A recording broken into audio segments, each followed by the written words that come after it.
Voilà, donc à mon tour, merci beaucoup, merci à toutes et à tous.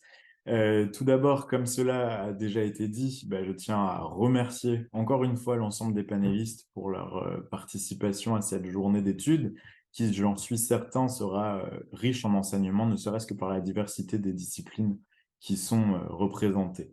J'en profite au passage pour vous présenter des excuses au nom de Lauriane Vigne, qui donc doit intervenir un peu plus tard dans la journée, qui a une urgence professionnelle, mais qui nous rejoindra en cours de session. Et au titre des petites annonces introductives également, nous ferons une courte pause de 10 minutes à la suite de l'intervention de Johan Nabat. Alors, pour ma part, je reviendrai sur les prodromes de mon intervention. Au moment d'écrire les quelques lignes de présentation de la journée, j'ai eu tendance à rentrer un peu trop dans les détails, c'est mon défaut, d'où cette idée conjointe avec M. Bernard Cherubini et pourquoi pas une intervention à part entière. C'est ainsi que je me retrouve devant vous avec la lourde tâche qui incombe aux historiens et historiennes du droit d'introduire historiquement donc notre sujet. La thématique même fait obstacle à un certain nombre de propos. Si nous pouvons remonter dans le temps pour observer les dynamiques à l'œuvre dans la gestion étatique des diverses épidémies qui ont frappé le globe, il n'y avait pas, jusqu'à très récemment à l'échelle historique, ce que nous désignons aujourd'hui comme des outils numériques. Je pourrais donc essayer de relire Camus et son récit poignant sur les corps qu'on entasse dans des caves à une époque en poigne avec la peste bubonique, mais bien heureux serait celui qui trouverait un ordiphone ou un drone pour surveiller l'avancement de la maladie, ses répercussions, sa gestion médicale et sa réception sociale. Mais faisant fi de cet obstacle, et comme tout bon juriste, je vais alors vaillamment articuler ces quelques propos de mise en perspective historique rapide autour de deux axes. Dans un premier temps, je reviendrai sur l'une des dernières épidémies les plus meurtrières, puisqu'on compte à minima 50 millions de morts, au plus 100 millions de morts, à savoir la grippe espagnole, qui n'en a que le nom. Et dans un second temps, je retracerai à partir de cet exemple la montée en puissance exponentielle des machines qui ne tarderont pas à revêtir l'habit sémantique presque honorifique de nos jours d'outils numériques. Donc, grand 1, une différenciation absolue entre grippe espagnole et Covid-19. Dans cette première partie, je vais m'attacher à quelques points saillants de comparaison qui sont largement expliqués par des contextes matriciels dissimilaires entre les deux pandémies. Néanmoins, bien que les divergences tendent à primer, il y a quand même certains points communs qu'on doit relever, quoique plus rares, mais certainement aussi plus révélateurs de la dynamique sociale propre à intégrer, digérer et oublier les événements les plus atroces du cours de l'histoire avec un grand H. Tout d'abord, et pour rappel, que ce soit en Europe comme aux États-Unis, groupe d'États dont les données sont le mieux historiquement sourcées, l'épidémie de grippe espagnole débute aux alentours de 1918. Nous sommes alors dans une dynamique très particulière, celle de la Première Guerre mondiale. De manière analogue à la Covid-19, plusieurs vagues d'intensité variable vont se succéder, mais j'y reviendrai. La première différence notoire que j'ai relevée, c'est celle de la couverture médiatique. Contrairement à la Covid-19, la grippe espagnole se déploie dans un climat de guerre globale. À cette époque, la presse n'est pas un outil d'information, mais un instrument de propagande officielle. Il faut maintenir la cohésion sociale, coûte que coûte, pour vaincre l'ennemi allemand. De surcroît, il ne s'agit pas d'une production libre, mais couverte par la censure étatique, qui va venir étouffer les informations qui s'éloignent du contexte belligérant ou du soutien au front. Il est primordial de bien comprendre que la dynamique du pays tout entière est largement consacrée à la victoire contre ce voisin envahissant. En revanche, il est étonnant de constater que, bien que la guerre soit plus lointaine géographiquement, le même phénomène s'observe aux États-Unis. Cette épidémie a tendance à s'effacer dans la presse au profit d'autres thématiques, pour donner des nouvelles du front en Europe, par exemple, ou aborder tout simplement de tout autre sujet. D'un autre côté, la Covid-19, elle, a très vite attiré l'attention des médias, dans un premier temps du moins. Il n'y avait pas d'autre catastrophe majeure pour faire couler de l'encre et rompre les tampons de la presse écrite, et même si les débuts ont été timides, la fulgurance de l'épidémie, sa gravité et son ampleur, qui ont conduit vers des mesures exceptionnelles, en ont fait un objet majeur de la presse quotidienne, qu'elle soit écrite ou télévisuelle. Ainsi, des journaux comme Le Monde publiaient régulièrement, si ce n'est tous les jours, les nouveaux chiffres des contaminations, des décès, des nouvelles mesures prises, et j'en passe. À la télévision, comme sur France Info par exemple, la France entière avait rendez-vous de manière hebdomadaire avec différents ministres qui venaient, à tour de rôle sur une estrade, enlever leur masque, se désinfecter les mains, prendre la parole pour annoncer l'avancement de la situation, se désinfecter les mains, remettre leur masque et retourner à l'arrière-plan. Le président de la République, variant entre ton martial ou plus réconfortant, s'exprimait solennellement devant la France entière à 20 heures de temps à autre, mais à une cadence inégalée sous sa mandature. Finalement, nous semblons retrouver le même schéma directeur de communication qu'en 1918, à la différence près qu'il y a un siècle, nous nous concentrions sur la guerre et qu'aujourd'hui la communication de crise, la volonté de souder la nation autour d'un drame commun, va s'articuler cette fois autour de la maladie. La priorité change, la forme demeure. La deuxième différence notable tient dans la gestion décentralisée de l'épidémie cette fois. Là encore, il conviendra de distinguer les États-Unis qui, par leur organisation institutionnelle, sont un groupe d'États unis dans une fédération ou de manière plus juridique que constitutionnelle, mais aussi plus directe, il s'agit d'un État fédéral reposant sur la décentralisation et la déconcentration des pouvoirs. Il n'est donc pas surprenant ici que la culture dominante lors de l'épidémie de grippe espagnole ait été celle d'une gestion décentralisée typique de la forme étatique concernée. En France, néanmoins, la pratique institutionnelle est bien différente. À la suite de tergiversations magistrales à la fin du XIXe siècle et un petit peu au début du XXe siècle, la structure déployée est celle d'un État unitaire non seulement centralisé, mais de surcroît concentré. En somme, la verticalité est de mise, à de rares exceptions près. La décentralisation arrivera, certes, mais très progressivement et surtout dans la seconde moitié du XXe siècle. Néanmoins, au moment de la grippe espagnole, on observe une forme de délégation de pouvoir vers d'autres autorités, les préfets et les maires, phénomène de déconcentration. En outre, et surtout, cette autonomie qui leur est octroyée ressemble à s'y méprendre à une forme de décentralisation précoce cette fois.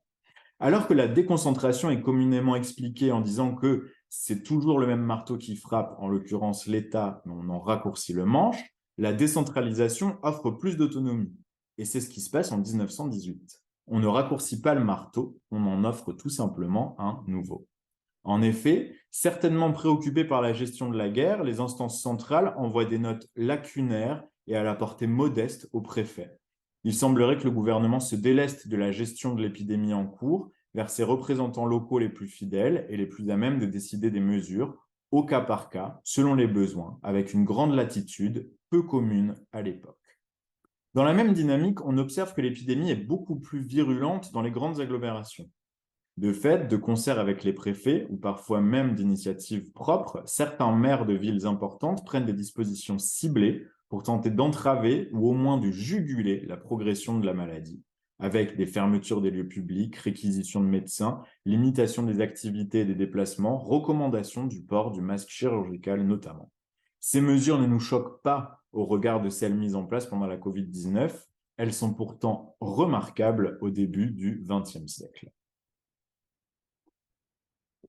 Néanmoins, lors de l'épidémie de Covid-19, si les préfets ont été mis à contribution, c'est cette fois à la marge, en tant que marteau aux manches raccourcies, en comparaison avec cet exemple du début du XXe siècle. Pour nous, pour ce que nous avons connu et vécu, les directives venaient d'en haut. Le président de la République prenait assidûment la parole et envoyait ses ministres, sous la houlette du Premier ministre, en première ligne pour défendre la stratégie décidée au niveau central. Preuve en est, cela a pu causer des frustrations. Dans certains départements, alors que les chiffres des contaminations étaient encore bas, des mesures extrêmement restrictives ont été imposées, ce qui fut particulièrement mal reçu et très peu compris. Il n'en fallait pas plus pour raviver la flamme d'une vieille opposition entre le parisiano-parisianisme et la province, les habitants hors capitale critiquant vertement cette gestion manquante de demi-mesure et accusant le gouvernement de traiter la France en la réduisant à la situation parisienne. Ce n'est finalement que dans un second temps que les préfets ont été réutilisés comme instrument majeur de gestion épidémique, permettant une adaptation plus fine des mesures coercitives pour lutter contre les vagues épidémiques successives. La troisième différence que je voudrais pointer aujourd'hui serait le devoir de mémoire. Qu'est-ce qu'une grippe en comparaison avec une guerre mondiale? Bien peu de choses, diront certains. Une nouvelle fois, sans effet comique de répétition, c'est encore et toujours le contexte qui nous éclaire sur cette approche différenciée. Au moment de la grippe espagnole, les regards sont tournés vers le front. Il n'était donc pas question pour les intellectuels de s'interroger outre mesure sur une maladie largement sous-estimée dans un premier temps, et ce, quelle qu'en soit la discipline. La défaite de Sedan et la claque subie par les élites du pays sont peut-être pour quelque chose. La matière grise est mobilisée, quand ce n'est pas directement sur le théâtre de la guerre, armes en main, pour structurer et penser la France guerrière que l'on souhaite victorieuse. Il faut construire un récit, une histoire glorieuse. On ne constitue pas d'observatoire spécifique pour décortiquer la progression de l'épidémie, ni en France, ni en Europe, ni dans le monde. Il n'y a pas de comité d'experts qui se réunissent, se rassemblent des données et travaillent sur le sujet. Les inquiétudes sont ailleurs. Alors que la grippe espagnole fait partie de ce que nous pourrions considérer comme relevant d'une gestion au fil de l'eau, c'est la Grande Guerre qui concentre toutes les ressources intellectuelles du moment. Je renvoie ici par exemple à l'exposition virtuelle de la mission centenaire des facultés de droit sur le front, qui nous démontre avec acuité comment les juristes, par exemple, étaient accaparés par le conflit en faisant fi complètement de la question épidémique. Pendant la crise de la Covid-19, la situation a été drastiquement différente, et on l'a déjà dit. Très vite, nous avons senti le besoin de collecter des données, de les croiser, de nous interroger, toutes disciplines confondues, sur les répercussions d'une telle situation extrême à tout point de vue. La logique contextuelle l'emporte toujours. Comment demander à des juristes de s'intéresser à la question de la privation de liberté par les mesures coercitives prises au cas par cas lors de la grippe espagnole, quand la plus grande privation de liberté provenait d'un conflit mondial? La situation de paix, certes relative, durant laquelle a pu se lever l'épidémie de la Covid-19, a changé la donne. Chercheurs et chercheuses n'étaient pas tenus par d'autres problématiques plus urgentes. La réaction a donc été rapide, à l'exemple de l'Observatoire des politiques publiques en situation épidémique et post-épidémique qui nous rassemble aujourd'hui. De fait, il est beaucoup plus difficile d'étudier la grippe espagnole par ce manque d'intérêt au moment même où elle a sévi. Cela explique, entre autres, la fourchette très large du nombre de morts, entre 240 000 et 500 000 en France ou 50 à 100 millions dans le monde. Vous en conviendrez, cette différence n'est pas anodine compte tenu de la moindre population mondiale de l'époque. On ne sait pas dire si c'est 2,5 ou 5% de la population mondiale qui décède de cette affliction. Les chiffres de la guerre, s'ils restent imprécis eux aussi, parce qu'entremêlés avec ceux de la grippe ou de la révolution russe de 1917, bénéficient, eux, d'une meilleure acuité. J'en arrive à mon point principal commun cette fois-ci, la contestation et l'oubli. Que nous regardions le début du XXe siècle comme le début du XXIe siècle avec la Covid-19, les deux épidémies sont caractérisées par deux points qui cristallisent la réaction sociale commune. Dans un premier temps, sonne l'heure de la contestation. Refus des mesures sanitaires déployées, qui peut parfois déborder vers un refus net de toute autorité. Dans un second temps, certainement consubstantiellement lié au premier, l'oubli. On oublie l'infâme. On fait fi du désagréable. On cherche une échappatoire face à une situation de malaise. Si l'on se rebelle, quelle qu'en soit la forme d'expression, c'est que nous sommes dans une forme d'inconfort ou d'indisposition entre nos convictions, notre manière de considérer le monde et son fonctionnement d'une part, et la réalité froide et brutale d'autre part. Alors, nous oublions.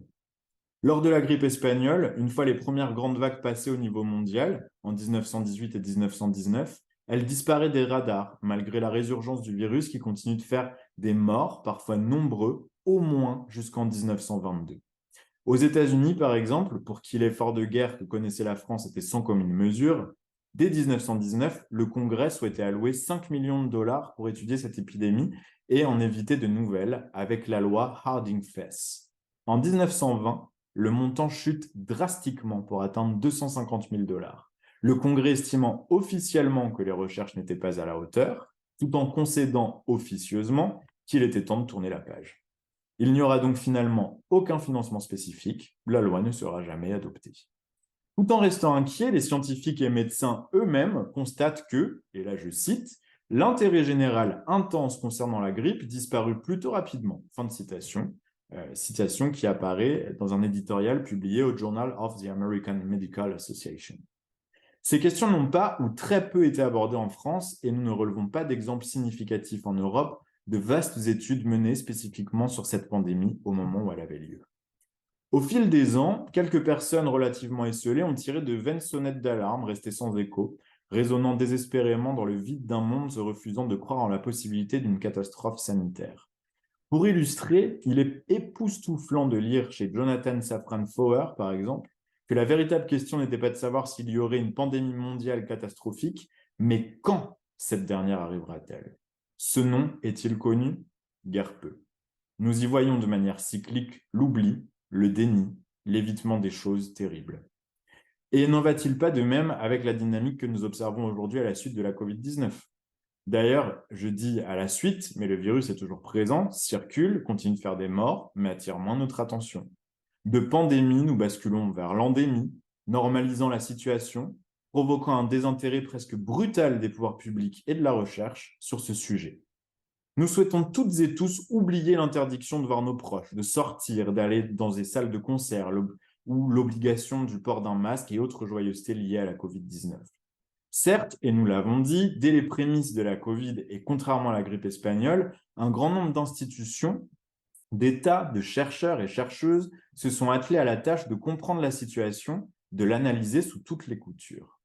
En France, cette dynamique a résisté un temps avant d'être fragilisée par les élections présidentielles et complètement enterrée au niveau européen, voire mondial, par la guerre en Ukraine, coup des stocks final, marquant le passage abrupt d'une crise vers une autre.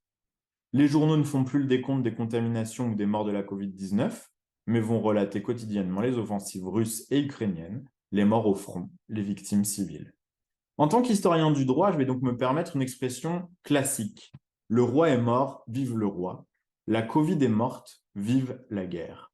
Mais l'OPI, fier vestige et bastion d'une époque que l'on essaye parfois de balayer un peu vite, nous rassemble aujourd'hui pour continuer d'interroger cette période extraordinaire à plusieurs égards. Cette journée d'études, s'interrogeant sur les outils numériques, je passe donc rapidement à mon second axe, l'évolution des techniques et technologies qui ont permis de contenir différemment cette pandémie par rapport aux précédentes. N'étant pas expert des technologies, j'aurais pu demander à ChatGPT de rédiger pour moi cette partie, histoire de mettre en abîme la technologie et ses usages. Il n'en est rien, je tiens à le préciser. Je reprendrai simplement le paragraphe introductif en l'étoffant un peu avec une première interrogation. Est-ce que les outils informatiques ont transitionné de meilleurs amis à meilleurs ennemis? Alors que les préludes de l'Internet remontent à la fin des années 1950 ou début des années 1960, qui aurait pu imaginer l'emballement exponentiel d'une technologie dorénavant omniprésente? L'ordinateur est devenu l'outil de travail principal d'une large frange de la population active dans le monde occidental. Notre journée en est une preuve. Ces outils se sont développés, perfectionnés et ont muté. Les téléphones, désormais portables, acquièrent maintenant l'appellation commune de smartphone, téléphone intelligent ou ordiphone pour les plus sceptiques, qui demeurent néanmoins de véritables boîtes à outils permettant d'emporter travail, famille, amis dans le creux d'une poche.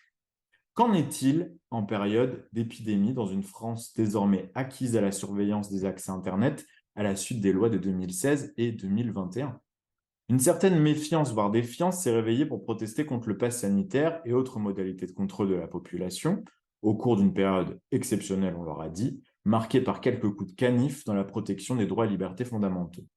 Hébergement des données de santé, certification HDS délivrée par l'ANSSI, outils de traçage sont autant d'éléments qui ont suscité des questionnements légitimes au cours de l'épidémie de la Covid-19 et restent un terrain encore sous-exploité dans une approche croisée avec les sciences humaines et sociales. Cette première journée d'études de l'OPI en lien avec les outils numériques vient donc essayer de mettre en lumière certaines tensions, certains abus ou au contraire des utilisations légitimes d'outils technologiques pour soutenir l'action gouvernementale aux prises avec une crise sanitaire inédite par son ampleur à l'ère contemporaine. Quand les premiers scandales liés aux outils numériques commencent à éclater avec retentissement, on peut penser par exemple à l'affaire Cambridge Analytica. Citoyens et citoyennes prennent alors conscience activement de l'importance de protéger leurs données personnelles, tout en continuant d'utiliser de nouvelles applications, toujours plus gourmandes en informations et permettant de dresser des profils de très grande acuité. Alors que la loi du 24 juillet 2015, dite relative au renseignement, adoptée à la suite de la vague d'attentats qui ont secoué la France, avait réveillé les oppositions, notamment sur la disposition obligeant les fournisseurs d'accès à Internet d'installer des boîtes noires pour renforcer la surveillance, une fois adoptée, l'émoi s'évanouit bien vite. Certaines dispositions sont même renforcées et pérennisées par la loi du 30 juillet 2021, dans une indifférence presque généralisée, par lassitude, par oubli ou par habitude. Je n'ai rien à cacher, pourront déclamer fièrement quelques-uns et quelques-unes. Est-ce une réponse adéquate dans un état de droit? Encore plus récemment, l'appétence dévorante pour ChatGPT ou encore LegitGPT, je les prononce en français, excusez-moi, peut nous questionner. Pas un jour sans qu'une personne sur les réseaux sociaux, dans les médias, dans les conversations, n'aborde ce sujet. Plus inquiétant encore, peut-être, le fait que les créateurs de ChatGPT aient pris le temps et la peine de vérifier que le système 4.0 ne puisse pas être, je cite, dangereux pour l'humanité. Inconditionnel du film iRobot, nous y voilà. Est-ce que Will Smith avait raison?